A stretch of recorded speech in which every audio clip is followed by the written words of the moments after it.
Hello guys. तो आज मैं आपको जीएसटी की 1.5 डे स्ट्रेटजी बिफोर एग्ज़ाम बताने वाला हूँ, सीए फाइनल जीएसटी।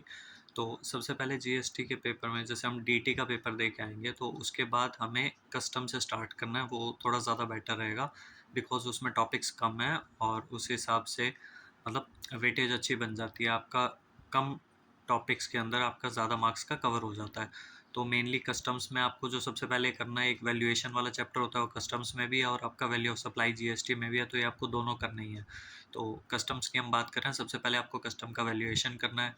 उसके बाद उसमें एक टॉपिक है ड्यूटी ड्रॉबैक, वो करना है आपको। फिर उसके बाद बैगेज वाला चैप्टर है, वो करना है। एक प्रोविजनल असेसमेंट का टॉपिक है और उसके बाद एक आता है आपका एफटीपी का चैप्टर। तो एफटीपी आपको बिल्कुल भी स्किप नहीं करना बिकॉज चाहे वो 2 मार्क्स का आता है चाहे 4 मार्क्स का आता है, बट उसके लिए वो जो 2-4 पेजेस आप पढ़ के जाते हैं ना, वो वर्थ इट रहता है बिकॉज वो डायरेक्ट क्वेश्चन होता है ऑलमोस्ट, तो वो काफ़ी इजीली सोल्व हो जाता है और वो स्कोरिंग रहता है। और उसके बाद आगे आपका एक दो आप टाइप्स ऑफ ड्यूटीज़ पढ़ सकते हैं, like safe guard duty, anti dumping duty. इनके आप आरटीपी में क्वेश्चंस भी देख सकते हैं, इनके प्रैक्टिकल क्वेश्चंस होते हैं, तो वहाँ से आपका अच्छे से क्लियर हो जाएगा। और उसके बाद एक दो सेक्शंस आप इम्पॉर्टेंट है जैसे 22-23, वो आप देख सकते हैं। तो इस तरह से आपको ये कस्टम्स के टॉपिक करने हैं।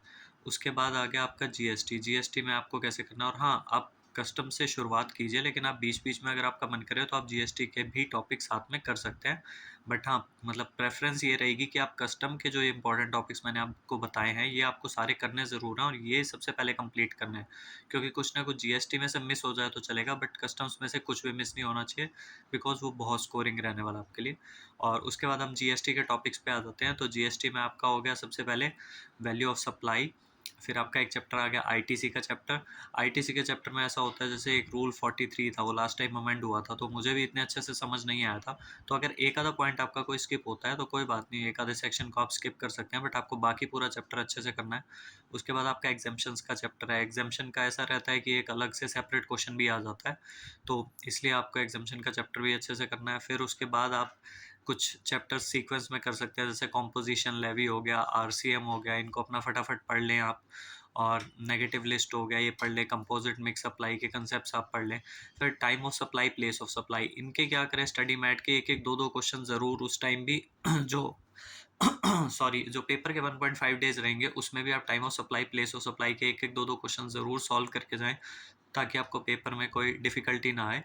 और उसके बाद आपका एक चैप्टर आ गया रिफ़ंड का चैप्टर। अब रिफ़ंड के चैप्टर में आप थ्योरी करने की बजाय रिफ़ंड के सिर्फ प्रैक्टिकल क्वेश्चंस करके जाएँ कि किस तरह से रिफ़ंड कैलकुलेट किया जाता है, तो आप एक दो क्वेश्चंस वो करके जाएँगे। आई थिंक वो आपके लिए सफिशिएंट रहेगा, रेदर देन आप पूरा चैप्टर पढ़ें या उसमें टाइम वेस्ट करें। उसके आप प्रैक्टिकल क्वेश्चंस एक दो देख लेंगे कि कैसे होते हैं, तो ज़्यादा डिफ़िकल्ट नहीं रहता। और उसके बाद आ गया आपका TDS, TCS, payment of taxes.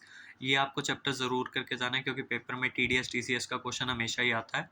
तो इन चैप्टर्स को आपको करना है। और साथ में क्या है कि जो अमेंडमेंट्स है ना आपकी, वो आपको ज़रूर बहुत अच्छे से करके जानी है। मैंने डीटी के पेपर के लिए बोला था और जीएसटी में भी सेम चीज़ है कि अमेंडमेंट्स जो है वो हर बार आती हैं पेपर में, तो आपको अमेंडमेंट्स अच्छे से करके जानी है।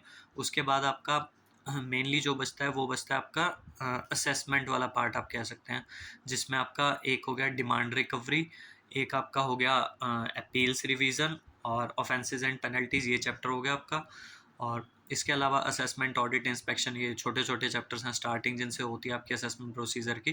तो जो demand recovery, appeals revision, offences, penalties हैं, ये आप अच्छे से करके जाएंगे बिकॉज इनमें से आपको 2 से 3 क्वेश्चन मोस्ट प्रोबेबली आपको देखने को मिलेंगे पेपर में, तो ये अच्छी वेटेज रखता है और मेरे हिसाब से आपको इनको ज़रूर अच्छे से करके जाना चाहिए। तो इसके बाद एक दो छोटे छोटे चैप्टर आप और कर सकते हैं, जैसे एडवांस रूलिंग हो गया, मिसलेनियस हो गया। तो इस तरह से आप अपना सारा सम अप कर सकते हैं। और एक बार एग्ज़ाम में जाने से पहले अपना थोड़ा रेट्स वगैरह या कुछ आपको ऐसा इंपॉर्टेंट लगता हो, कुछ क्वेश्चंस आपने मार्क कर रखे हो, तो मेनली आपको वैसे भी 1.5 डेज़ में आप ज़्यादा क्वेश्चंस की प्रैक्टिस तो कर नहीं पाएंगे। तो आप बस, आपको जिन क्वेश्चंस में थोड़ा फॉर्मेट वगैरह देखना हो वो देख ले, जैसे कस्टम के वैल्यूएशन का चैप्टर है उसमें है, जो उसमें रेट्स वगैरह हैं थोड़ी बहुत, तो उस तरह से चीज़ें हो गई, नंबर ऑफ़ डेज़ हो गए कहीं पे, तो वो चीज़ें आप देख लें। तो मतलब मैंने आपको मेनली ये चैप्टर्स बता दिए, इसके अलावा और भी चैप्टर है, जैसे रजिस्ट्रेशन का चैप्टर है या और भी कुछ चैप्टर्स हैं, तो उनका आपको टाइम लगे तो करना, नहीं तो इतने ही चैप्टर अगर आप बहुत अच्छे से कर लेंगे ना, तो आपकी ईज़िली आपके 50-55 मार्क्स तो बहुत आराम से बन जाएँगे और बहुत अच्छे से बन जाएँगे। मतलब पेपर तो काफ़ी अच्छे नंबर का आता है, मैं आपको मिनिमम बता रहा हूँ कि इतना चैप्टर्स करने के बाद आपके इतने मार्क्स तो ईज़िली सिक्योर हो जाएँगे। तो बस मैंने आपको बता दिया मेनली जो भी टॉपिक्स थे। और हाँ, जहाँ तक क्वेश्चंस की बात है तो ऑब्वियसली उस टाइम में आपको सिर्फ स्टडी मैट के क्वेश्चंस करने हैं।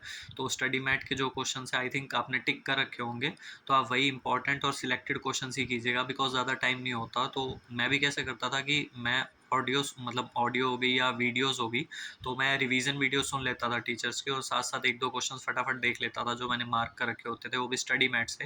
मैंने स्टडी मैट के अलावा बाहर से और कोई भी क्वेश्चन प्रैक्टिस नहीं किया, बिकॉज उतना इनफ रहता है। आप स्टडी मैट के क्वेश्चंस करें और आरटीपी के क्वेश्चन देखें, वो इनफ रहता है। अगर आपने वो किया है तो बेस्ट है, और नहीं तो आप वही है कि पेपर में बहुत लिमिटेड क्वेश्चंस देख के जाएं, क्योंकि जितने कंसेप्ट पढ़ के जाएंगे वो ज़्यादा बेनिफिशियल रहेगा। और हाँ, इतना ज़रूर करना कि एक दो क्वेश्चन ज़रूर देख जाना हर चैप्टर के, बिकॉज आपको थोड़ा फॉर्मेट किसी किसी चैप्टर में होता है तो वो अच्छे से पता होना चाहिए। तो मेनली यही है, मैंने आपको बता दिया कि आप कस्टम से ही स्टार्ट करें, ज़्यादा बेटर रहेगा, क्योंकि कस्टम कंप्लीट हो जाए, और एफटीपी को स्किप मत करना। और उसके बाद मैंने आपको जीएसटी का पार्ट भी बता दिया। बाकी आपको कोई भी क्वेरी हो आप नीचे कमेंट बॉक्स में मुझसे पूछ सकते हैं। Thank you so much.